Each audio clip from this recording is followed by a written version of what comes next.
In our class, I explain about the origin of the magnetic crystalline anisotropic energy, which one is the main source of the anisotropic energy in the magnetic materials.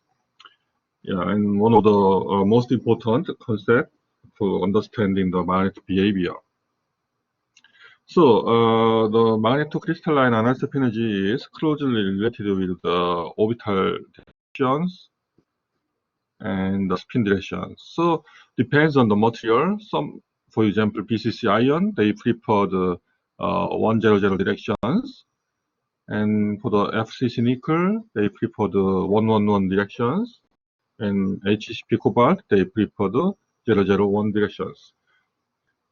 It's experimentally determined result, and the theoretical support is not so easy. So it's kind of empirical law. And in order to understand the behavior of the anisotropic energy, we have two simple cases.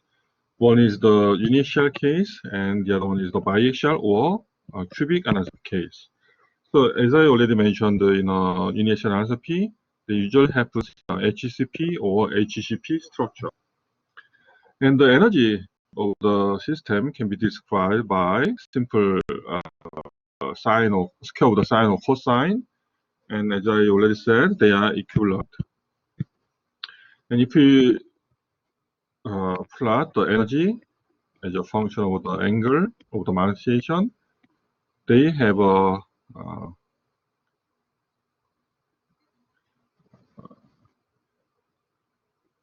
such behavior. So this that means the energetically the direction of pi or 2 pi is equivalent. So we call this the two-fold symmetry.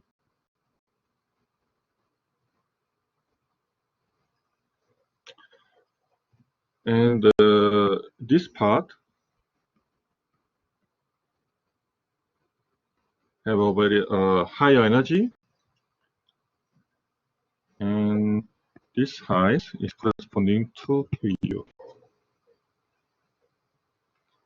Okay, let's think about the biaxial case. As we already mentioned,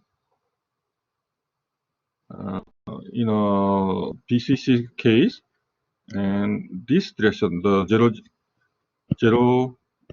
100 and for example 010 are equivalent in the sense of the magnetic energy. So the energy of this biaxial case can be described by this form here. Alpha 1, 2, 3 means the direction cosine. Everybody know what is the meaning of the direction cosine.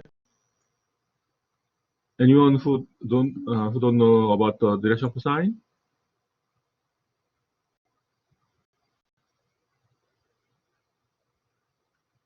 So Victor, do you understand what's the meaning of direction cosine?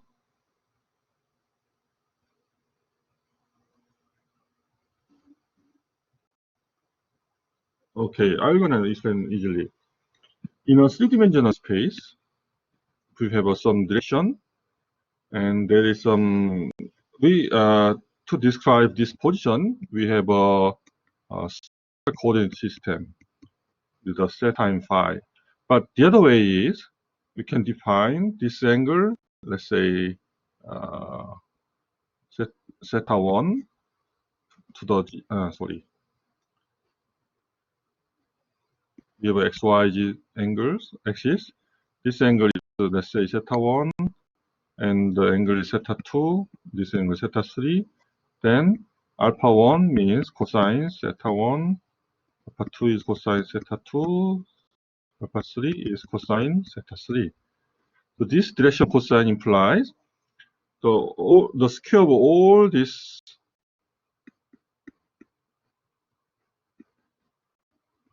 is always 1.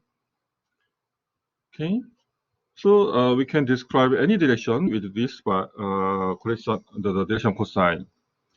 So the energy of this biaxial system can be described by this form.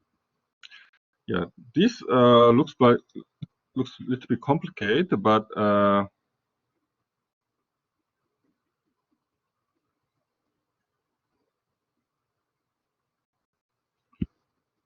Yeah, but as you see, there is some rules. The multiplication of the square of the alpha 1 and alpha 2, and alpha 2 and 3, 1, 3. And then 1, 2, 3, something like this. Okay. So here the K1 and K2 is called the biaxial anisotropy energy. And yeah, in this form, it's not easy to understand what's going on here. So let's think about the simple case. Let's think about just thin films. And let's assume the magnetization lies in a xy plane.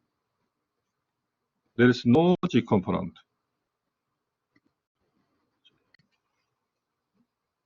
Then alpha 3 must be 0. Okay. So this equation, this term is going to 0, this term is going to 0, this term is going to 0. Only those two terms are remain. So in that case, in the xy plane, sorry. Yeah, if this is a magnetization direction, then this is a theta 1, theta 2. And alpha 1 is cosine theta 1, and alpha 2 is cosine theta 2, or it is a sine theta 1. So this term you can derive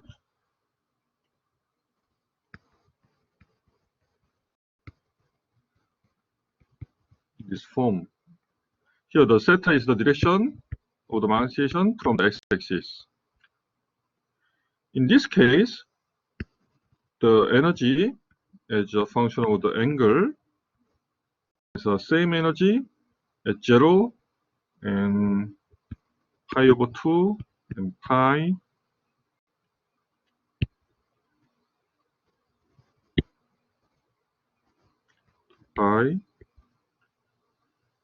this form.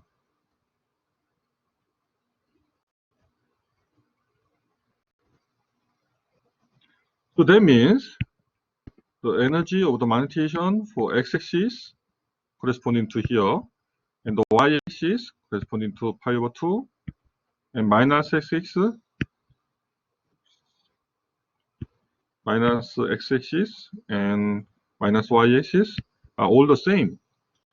So energetically, this direction has the same energy. So we call this is a fourfold symmetry.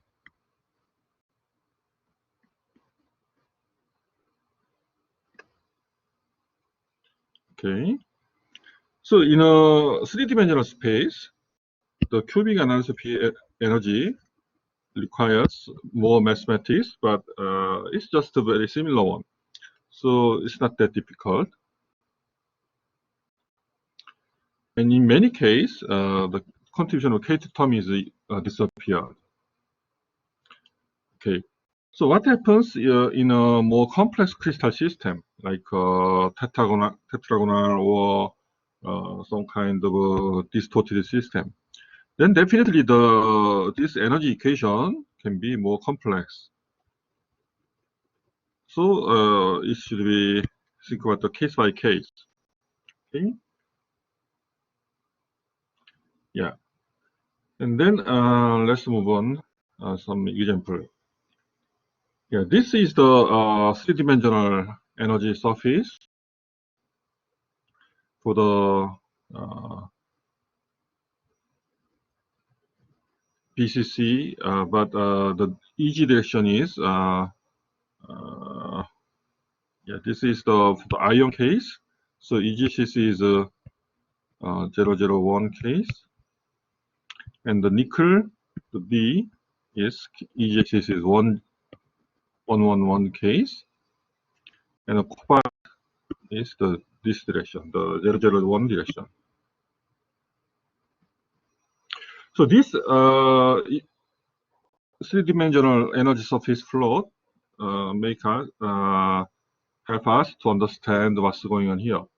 So let me do some real calculation of this energy surface. Just a moment.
So can you see the three-dimensional plot? Okay. So this is the method calculation. You can see here. Yeah. In this case, this direction and this direction and this direction is corresponding to 111 direction. And they have a kind of from actually the distance from the origin is the energy. So that means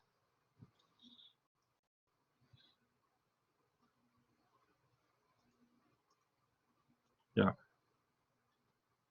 Here yeah.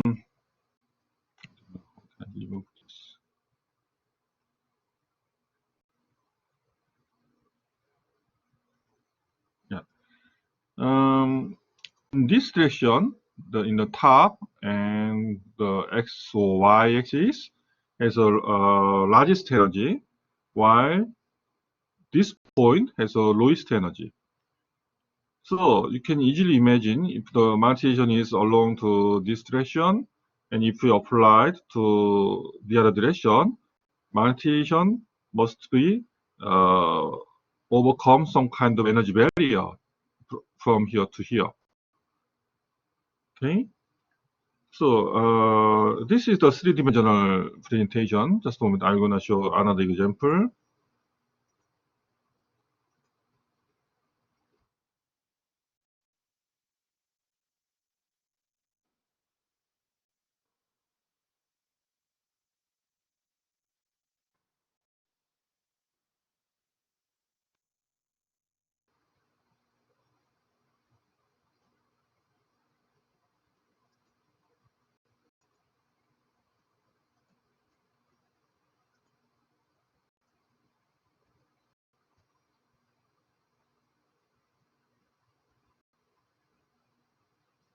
Yeah, this is the BCC case. So it's more easy to understand. Here, there is some deep. That means they have a low energy. So when we the magnetization is aligned to, let's say, this direction, and if you want to switch to other directions, you should overcome those energy barrier. The deep implies the lowest energy. Is it clear?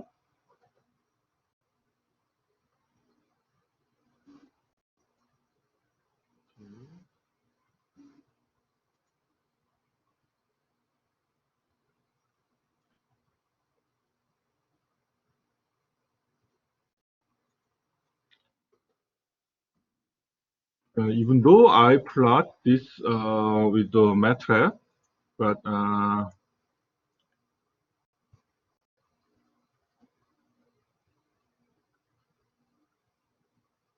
yeah, in this slide, there is some small code. Actually, this one is a mathematical code. If some student familiar with Mathematica, you can plot yourself with this code. Okay. So if someone familiar with MATLAB or Mathematica, you may try. And for this one, initial one, the energy dB is this plus and the minus G direction. So if you want to switch the magnetization from the plus G to minus G, you should pass this higher energy area called the energy barrier. So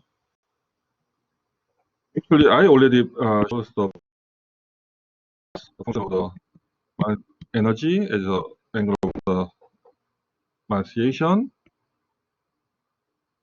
So this point is corresponding to here, and this point corresponding to the bottom, and this point is corresponding to here.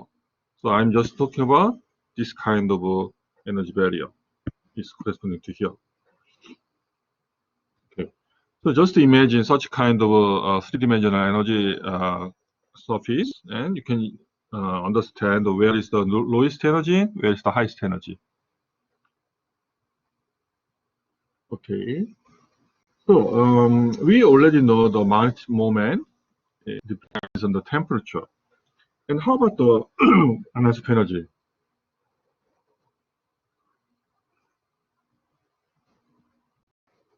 For example, the energy surface of the BCC ion is something like this.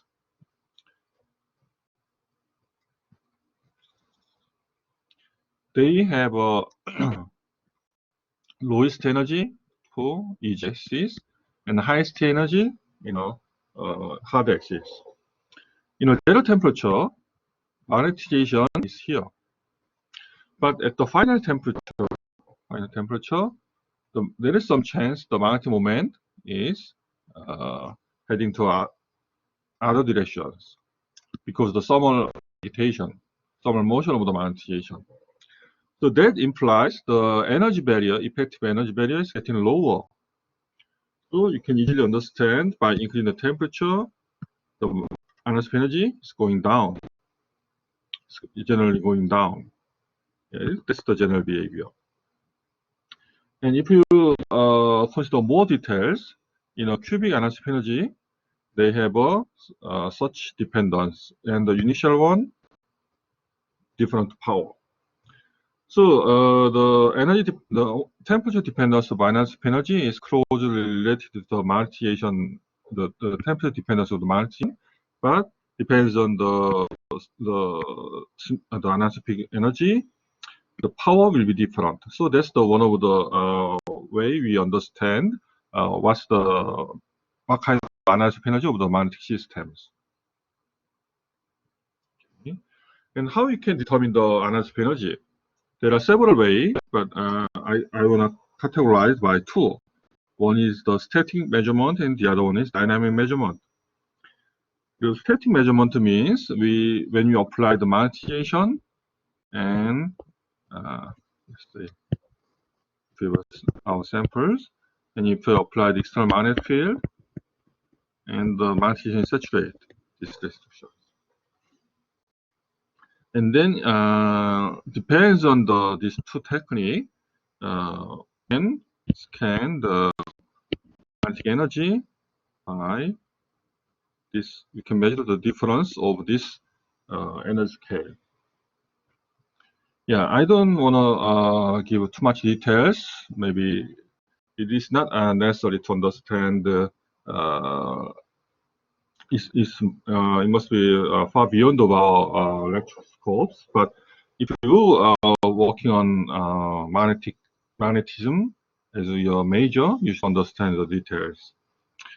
Okay, so anyway, so torque measurement, this is the typical way. We rotate our samples inside of the magnetic field, and then measure the exerting torque on your samples by that means the mechanical torque. And also, another important method is called GST method, generalized Smith and Thomson method. That is based on this energy equation. Yeah. Now you don't understand the meaning of this energy equation, but in end of this chapter, you're going to learn what's the meaning of this energy equation. But somehow, if you plot the H divided by M and scaled by M square, we obtain some linear plots. And as you see here, the x-axis is M square, y-axis is H over M. Then we obtain the two constants. One is corresponding this intersection, and the other one is a slope. So we can obtain K1 and K2. Yeah, that's one of the typical way we obtain the anisotropic energy. And also the dynamic method means, yeah, as we already said, we have such energy profile as a function of theta. So let's focus on this small area where we call the equilibrium point.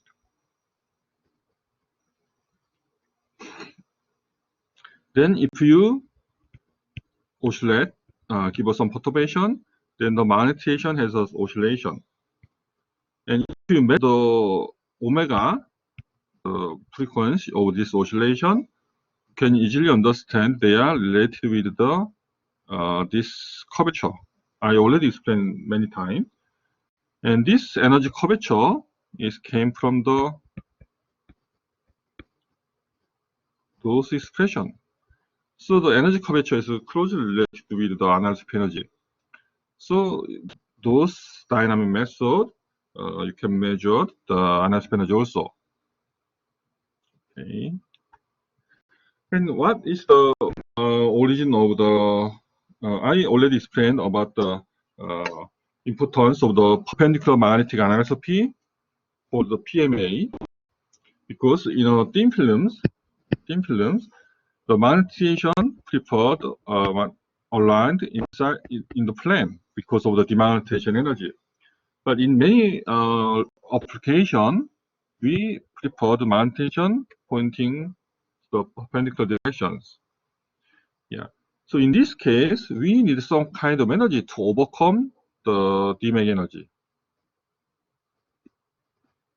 which one is corresponding to this amount. So we need some extra energy, and that kind of energy we call the perpendicular magnetic anisotropy energy, or PMA energy. So in a bulk system, there are famous three origins. One is called L10 ordering. That can be appeared in iron platinum or iron palladium alloys.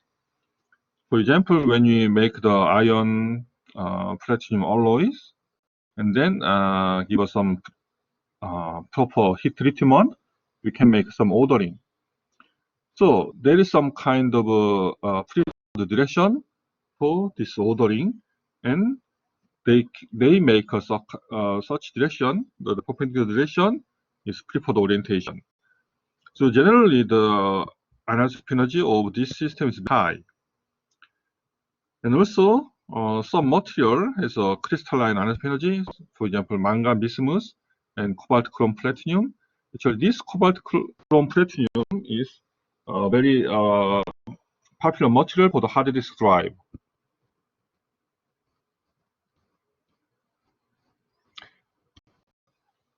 If you have a hard disk drive, the recording layer made by this material.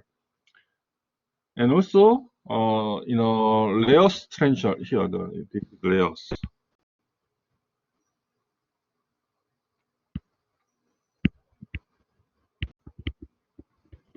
And trencher metal. Alloy, like terbium with iron or cobalt, samarium with iron or cobalt, they generally make some kind of pair ordering, and they also prefer the perpendicular direction as analysis energy. That's the origin came from the bulk. And also, when we make thin films,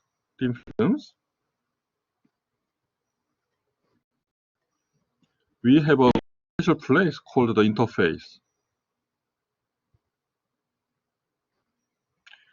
This interface very interesting things, because in a interface, let's say we have a material A, and here is material B. Those atoms, there's a B.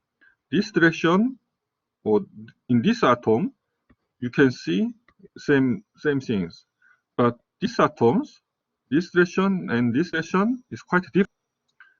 So that implies this direction is something different from this direction,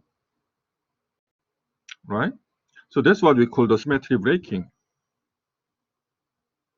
So in ferromagnetic material, have an interface with some non-magnetic materials. Here, the non-magnetic material can be palladium or platinum, or sometimes it's oxide materials, or even can be other magnetic materials. So when we making such kind of multi-layers, we strong PMA, we can obtain the strong PMA.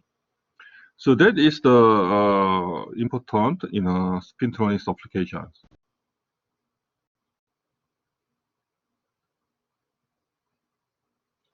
So, for example, if we have such kind of multi-layer system, we have a palladium or platinum, and cobalt, again, then we have several interfaces. So in each interface, we have some kind of analytic energy called interface PMA, or maybe you can say surface PMA. And here,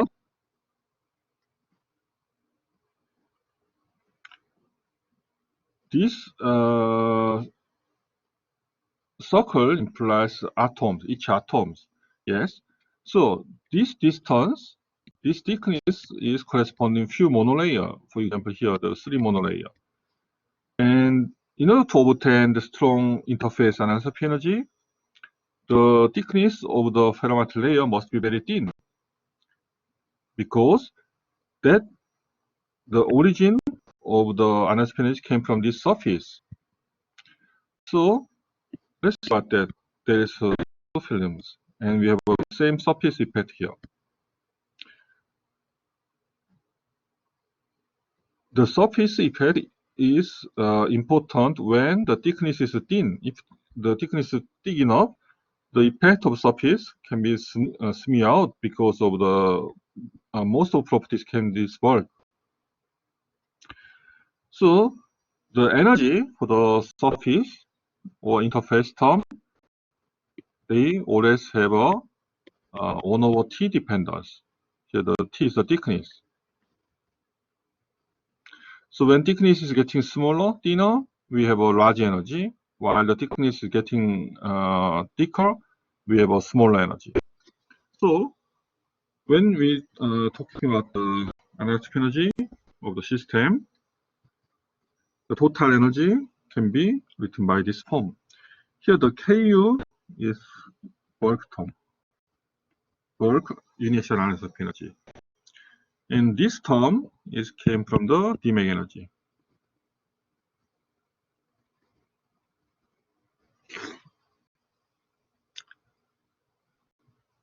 And we have this new contribution. This came from the interface. And as we already said, this is the interface nature, so they should have a 1 over T dependence. And let's define the surface analytic energy, K interface. And why we have a 2? Because we have a 2 interface. Here we have a bottom and top interface. So actually this one should be K interface bottom plus K interface top. Okay. So if you said, oh, we have a more interface, then we have a more thickness of the ferromaterial layer, so they will be divided out. So here the TFM implies the ferromaterial layer thickness of the cobalt layer. Okay. So in many cobalt superlatives, cobalt multi-layer case, this term is not important. So usually we obtain, let's see. Yeah, usually we obtain the experimental measurement. They experimentally measured energy is K effective. So if you plot, if we measure the K effective for various ferromaterial layer thickness, for example, in a cobalt case, yeah, we change the cobalt thickness from the 1 nanometer to 1.8 nanometer, and it is corresponding like 3 or 4 monolayer, and this is about let's see, around 9 monolay or something. So if we plot K, measure the K effective value multiplied by thickness of cobalt, and then we can obtain this kind of linear. Here is the equation. This is the same equation. Then you can easily imagine this term is corresponding to the intercept, and this term is the slope, came from the slope. So from this those measurement and those plots, we can obtain the interface analysis energy and art moment of your samples. So that's what we call KTT plot. KTT plot. So that's the very basic measurement in a thin film case with the PMA energy.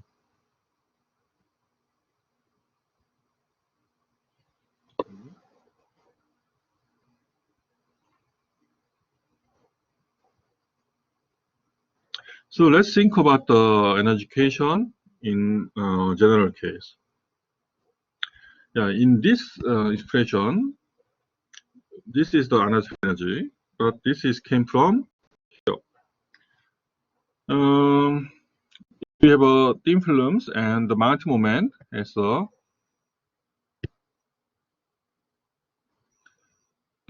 angle theta from the z direction. Then this term preferred the perpendicular direction. So those terms is corresponding. When we have a theta is 0, we have a lowest energy. So that means they prefer the perpendicular direction. And this term is Demand energy. And they also has a initial nature. So we have a cosine square term. But here the angle, the easiest of the Demand energy is the in-plane direction. So this theta must be pi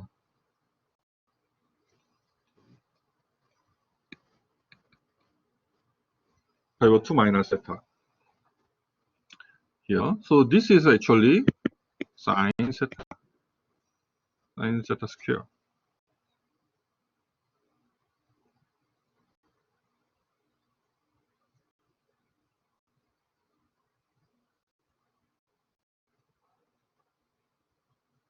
And this term, so we have a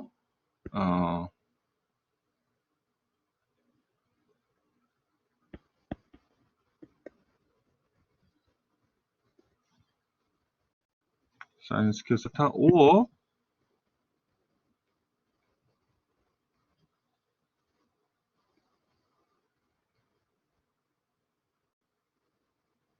we can rewrite this form. And we can gathering cosine theta dependence here. We have a minus sign here because we have a minus here. This must be plus, so we have a 2 minus. And we have an extra term here. But this is just a constant.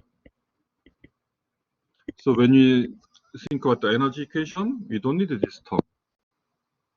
So we can redefine the EU prime is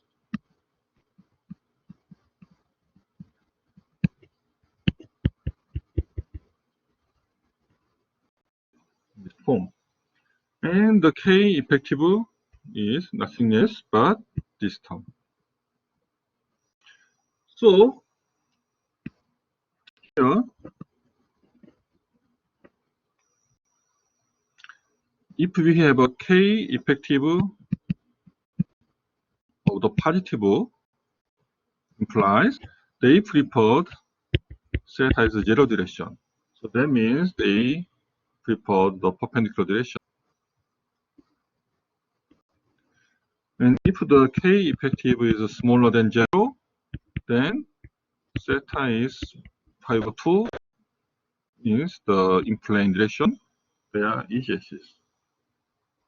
So the positive means this one, and the negative is this case. So in other words, this perpendicular energy is overcome the in-plane preferred energy. We have a perpendicular direction. And if the perpendicular direction energy is smaller than the in-plane direction energy, we have a in-plane magnetization. So let me ask a simple question. Yeah, many students think if we have two kind of analysis energy for perpendicular this direction. Yeah, if we have two energies here,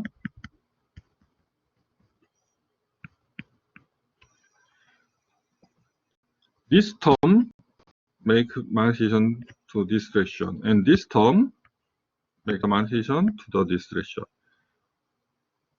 Actually, these two energies are competing each other. So many students think if we have those two energies, the EG-axis must be somewhere between these.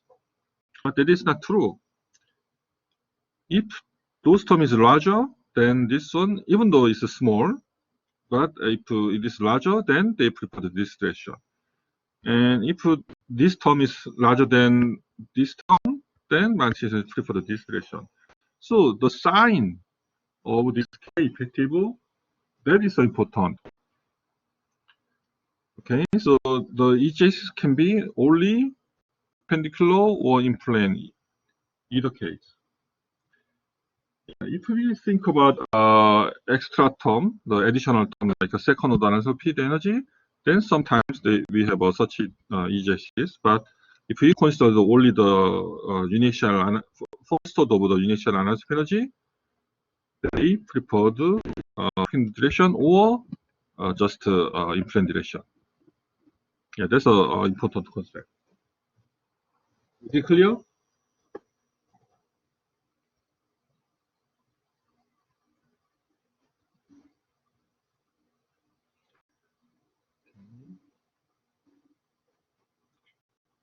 Yeah. Then let me back to the domain, and I'm going to explain what the domain was. Last class, one student asked me what's the smallest size of the domain. So when I explain this concept, the domain concept, yeah, the single domain has a larger energy compared to the multi-domain. So energy is here larger and here. So if we make the smaller and smaller domain, we can obtain the small energy. Then why they have some finite size of domain? In this sense, if we make a smaller and smaller domain, then energy is getting lower and lower.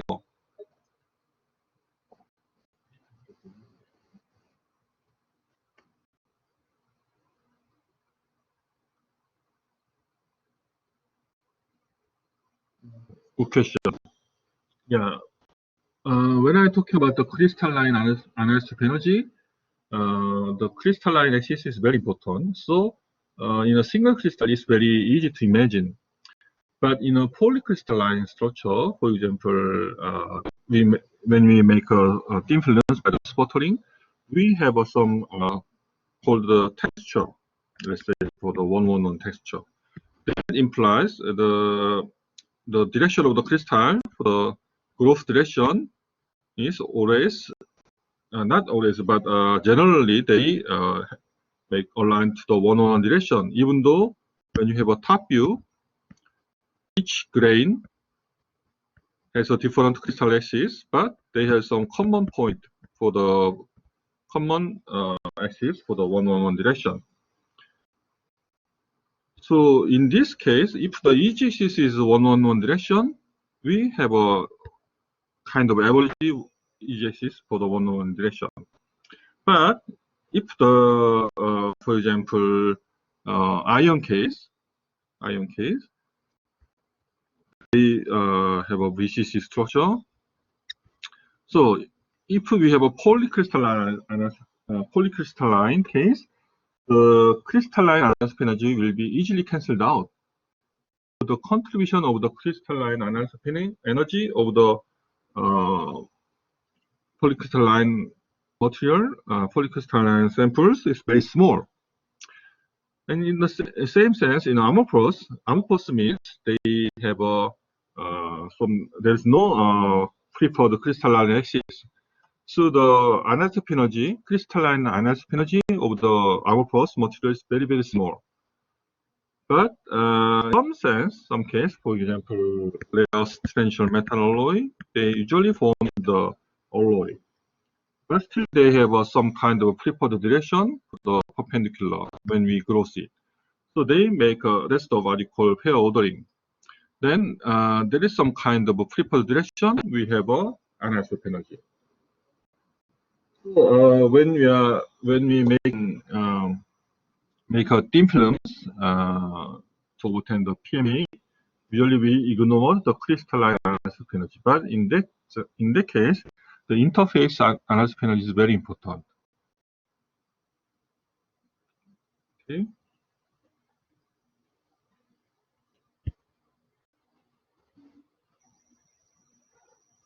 Okay. So yeah, here. Then what kind of physics determine the size of the grain? And I already said we have such a special area called the domain wall.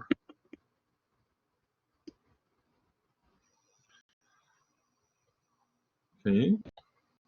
So yeah, in a domain is result of the energy minimization, especially the Dirac energy.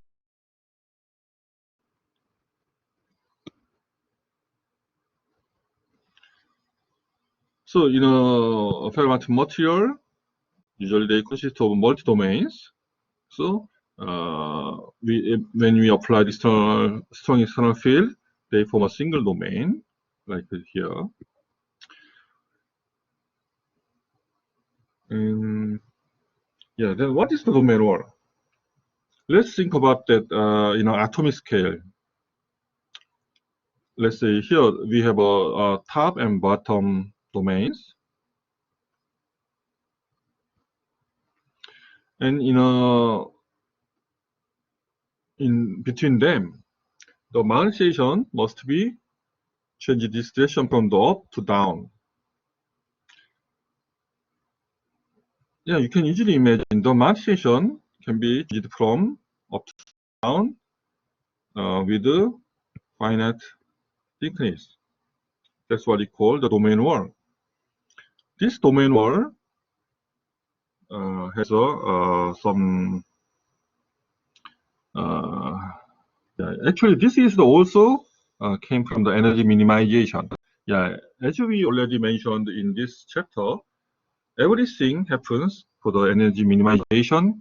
Yeah, that's the general in most of the physics. Okay, let's think about that. The magnetization is preferred this direction and this direction because of this system has a uniaxial anisotropy energy. Okay, then this, for example, spin, this magnetization is tilted from the easy axis, and also this one, all this magnetization inside of the domain wall, they increase the anisotropy energy of the system. And how we can minimize the anisotropy energy cost in the domain wall? Yeah, if we make domain wall is thin, for example, just abrupt change of the magnetization, then there's no cost for the anisotropy energy because these two spins heading to the easy axis, right? But in that case, there is a strong energy cost because of the exchange energy. So in order to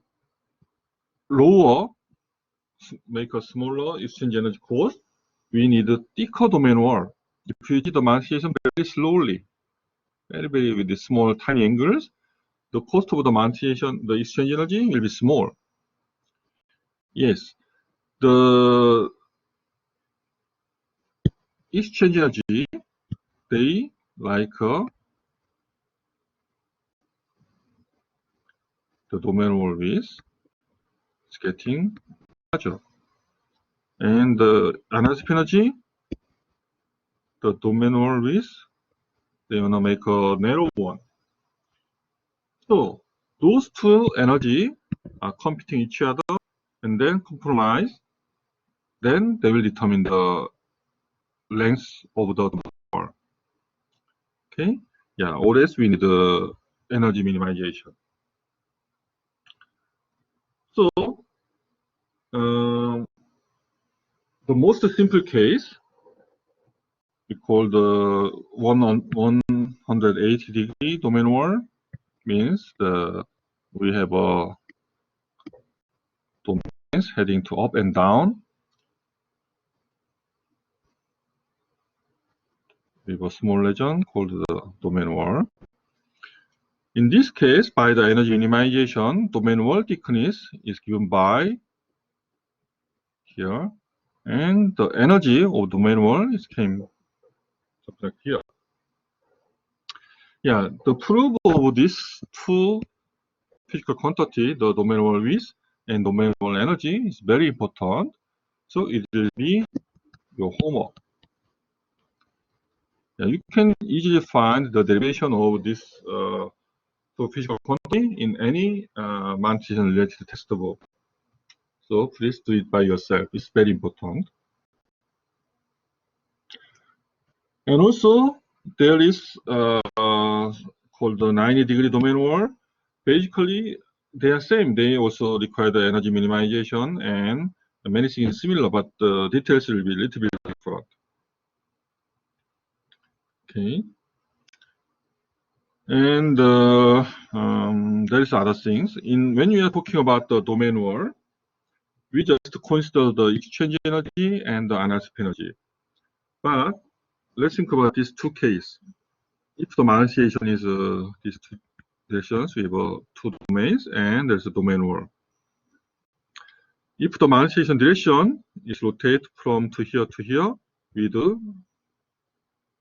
this direction means, let's say we have two domains here, and the spin of the modification is so this kind of rotation.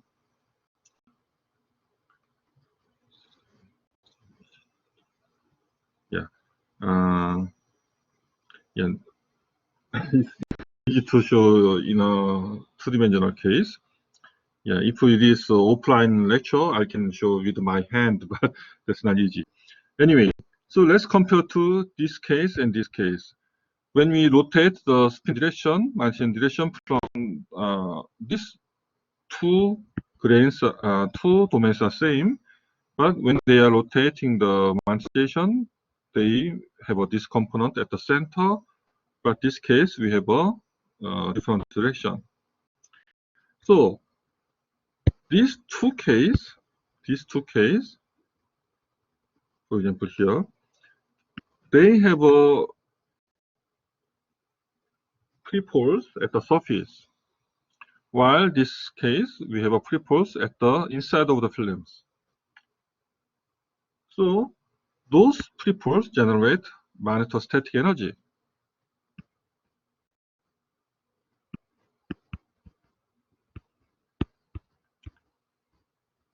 Or demand energy and dipole interaction. So depends on the thickness. If the film is thick enough, this surface free pole, and we have a minus pole here in the bottom, the interaction between the top and the bottom will be getting smaller. But if thickness is getting thinner and thinner, then the coupling generate large energy cost. So that means if we have a thick films, usually we have a block. This is called the block type domain wall.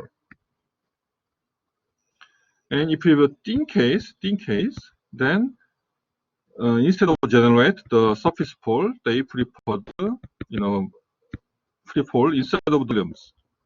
So when we have a thin films, we have this direction of the domain wall called the nil type domain wall. So when we ignore the Deming energy, always we obtain this result. But if we consider the Deming energy or magnetostatic energy, those domain wall has a little bit different.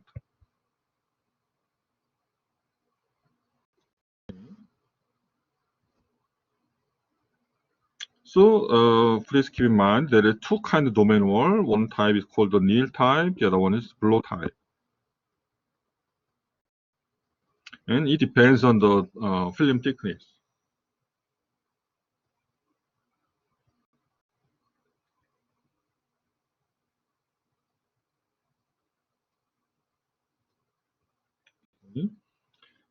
And now I want to explain about the curve or hysteresis loop with more details. Yeah, this is also total energy minimization process. Yeah, everything is energy minimization. And we have to measure this MH curve, hysteresis loop for the mounting materials by several techniques. Yeah. Yeah, we don't have time to explain too much details of these terms, but if we have a chance, I'm gonna explain more details. But for those anomalous soul and the AMR, I'm gonna explain it later. But I'm not sure I can give an explanation of these two techniques. Anyway, so just imagine in a bulk material, we have several domains in a zero field, like here. But when you apply it, all domains are aligned together. So that's what we call the technical magnetization. Yeah. So don't confuse when we learn about the original ferromagnetism. When you apply the external field, the magnetization is getting larger. But in this case, this H is really a huge value. In technical magnetization, we are always play with something like this, very small region. In this case, when you apply the magnetization, the all magnetic moment are aligned the same direction. That's what we call the saturation magnetization. Yeah, actually, this saturation magnetization is material parameter of the given samples. If you apply the really strong magnetic field, they can be increased a little bit because even though we have all aligned magnetization, but still there is some thermal motion. Thermal motion can reduce the magnetization. So when we decrease the temperature, we have an increase of the magnetic moment. Same, lowering temperature and the increasing external field actually have the same meaning because please remember that the total magnetic moment is depends on this term. The ratio is important. So instead of decrease the temperature, you can increase the field. The same effect. But this technical magnetization implies it is not this one. This technical magnetization means only the domain motion. So we need a relatively small field to saturate the magnetic moment. So this energy minimization process, most simple case is what we call the Stoner-Walpurgis model. These two guys made it. So in this case, we assumed many things. Just a single domain means all magnetic, if you have a sample, all magnetization of your sample is same. So in other words, this macrospin model means we can handle the magnetic moment or spin in a macroscopic quantity. And also, in other words, it's coherent rotation. That means they are rotating all together. They are almost same meaning. So in this assumption, we can solve the magnetic behavior.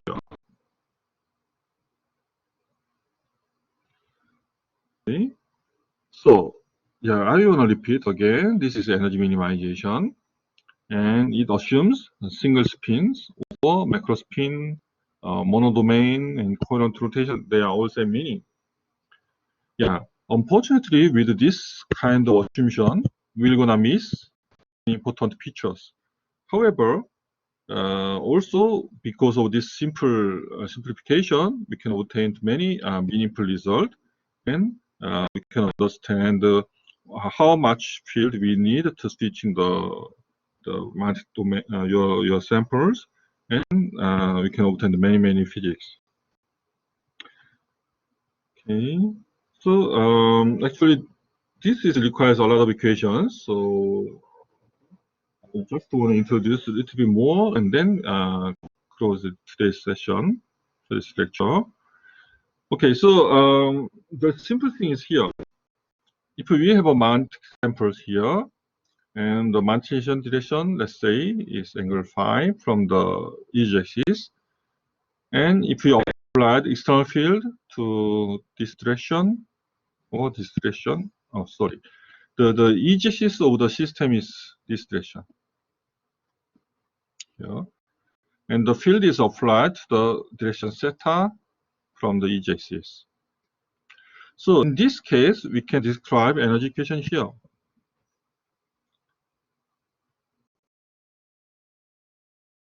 The total energy is, okay, the first term is the initial analytic energy. Here, the z-axis of the our system is this direction, and the magnetic moment now we are having here. So the energy angle difference between them is phi minus theta. And yeah, this term can be written by cosine is the same with the minus sign. So sometimes I'm using cosine, sometimes I'm using sine, depends on the case. Okay. And what is this term? This term is called the Gman energy. Actually, this Gman energy can be written by the inner product between the M and H. So here, the V is the volume of your samples, because this term generates energy density, the joule per meter cube. So we need to multiply the volume to obtain the energy of energy. So sometimes we missed just V, and the E represent energy density of energy. Okay. Anyway, so this Gman energy implies the angle between the manifestation and the field is angle phi. Here, we have this angle. So the remaining problem is solving this energy equation and the energy minimization. So if you take the derivative of this energy to the angle phi, because we are interested about the magnetic moment direction in a given situation. Yeah, if we don't apply any field, then the magnetism must be aligned this angle. But when you apply the magnetic field to, let's say, minus direction, there is some kind of energy minimum point here. So we want to find this angle. So let's take the derivative to the angle phi. So this is simple math. If you take in the derivative of the sine square, you can obtain sine 2 phi minus theta here. And also this cosine phi generate minus sine phi here. Okay. So the remaining problem is finding zero value, finding the phi to satisfy this equation to be zero. Yeah, so if the theta is zero means we apply field to the z-axis direction. if you apply field in this direction. Then the problem is getting very simple. Yeah, if we drop this term, we have this equation equals sine 2 phi to sine phi cosine phi. We have a common sine phi here. This equation. That implies we have two solutions here.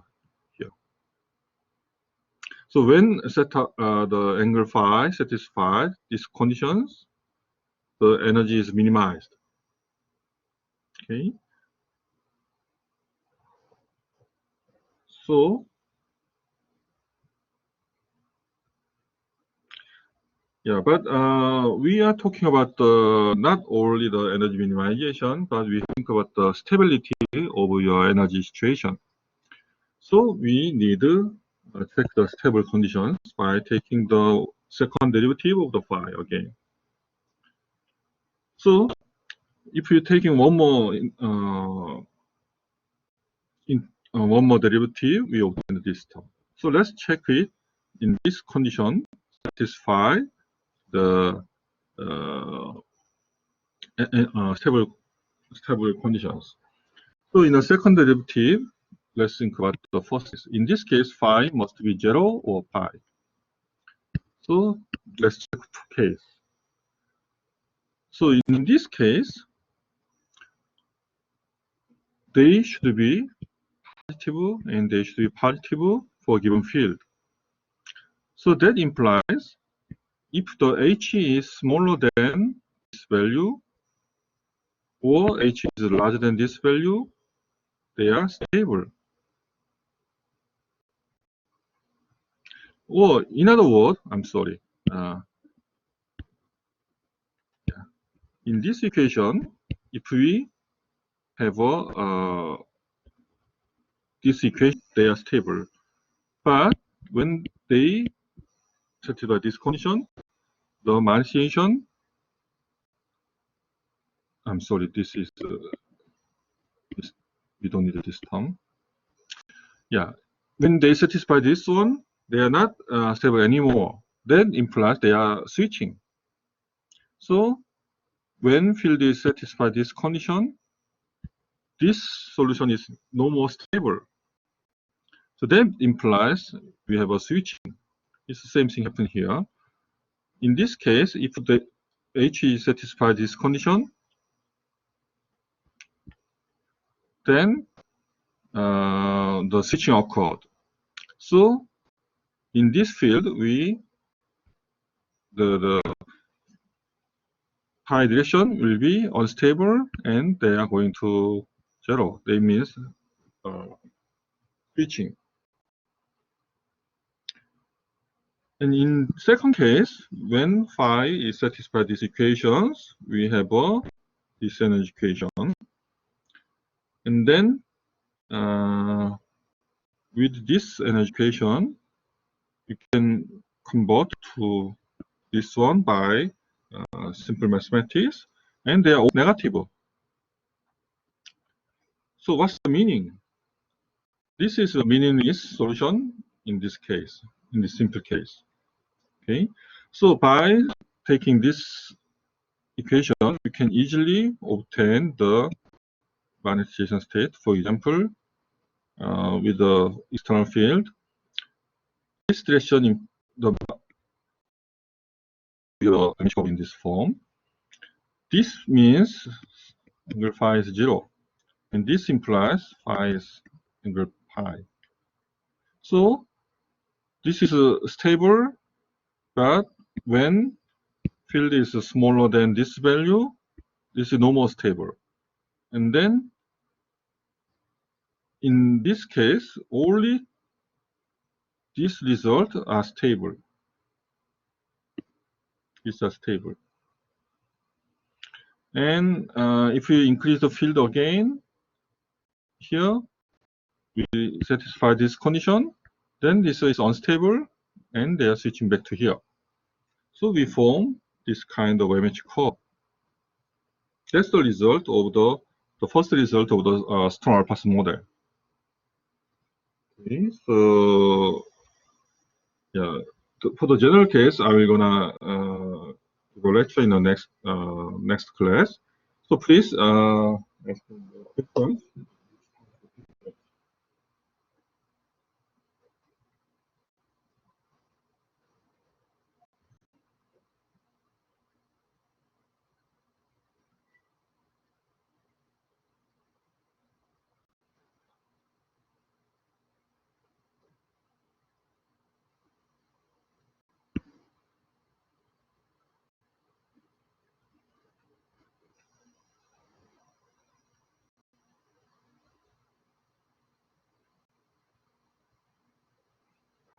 Okay, you know, one of the famous PMA materials, cobalt nickel alloy. And the important thing is, if we make just ferromaterial multi-layers,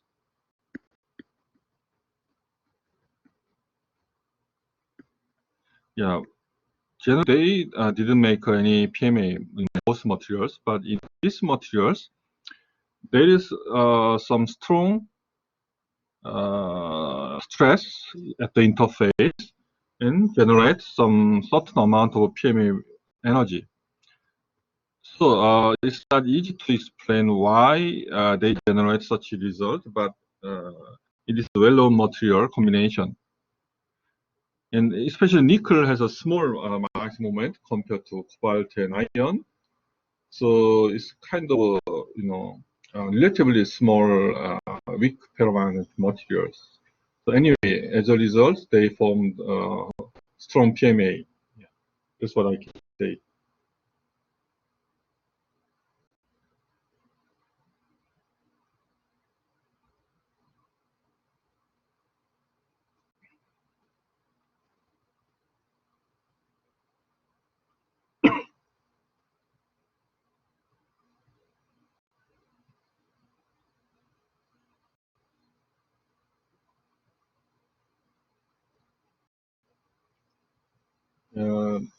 Please ask questions.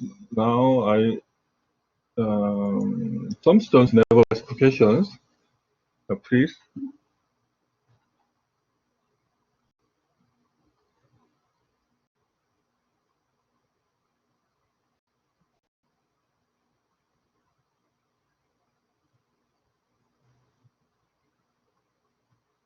Yeah, actually, as I already said, this is our model is very simple case. We assume the single domain, but if you make a non-uniform films, then the Ku value can be changed place by place, so they can form the multi-domain easily.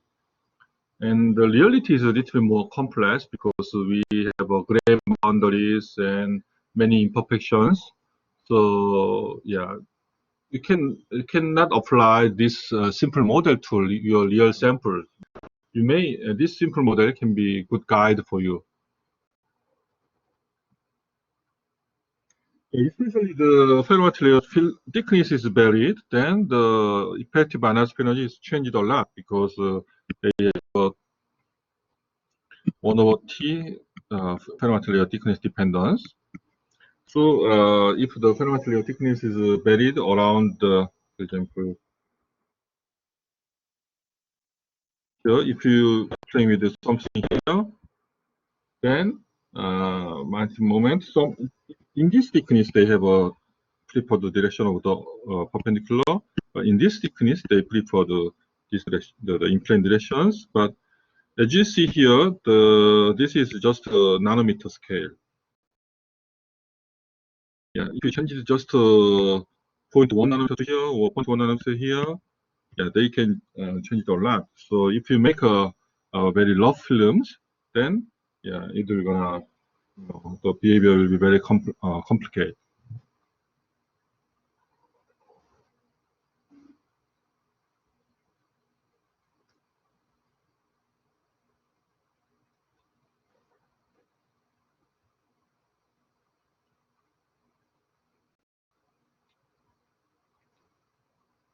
Leah, do you have any question? Victor? Leah?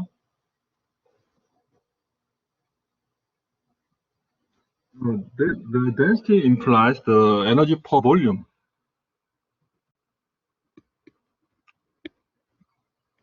So unit must be joule per meter square, meter cube.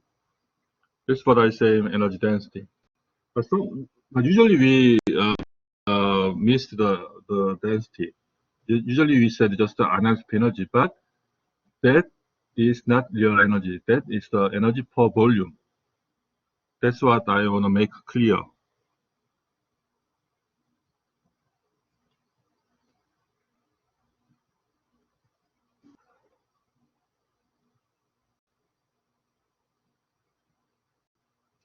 Good.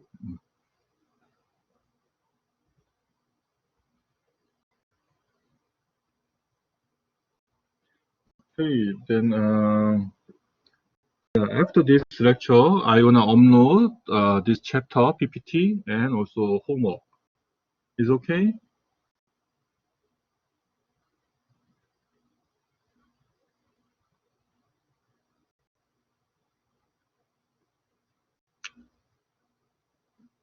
Yeah. How about you? Is okay for you?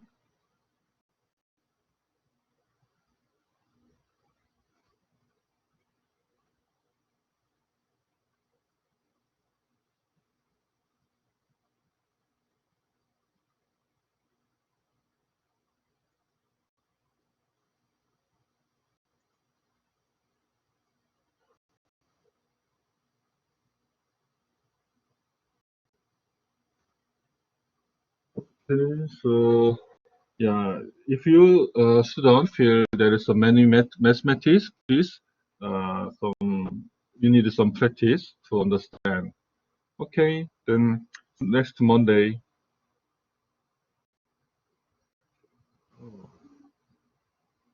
Okay, thank you. Okay, see you next Monday.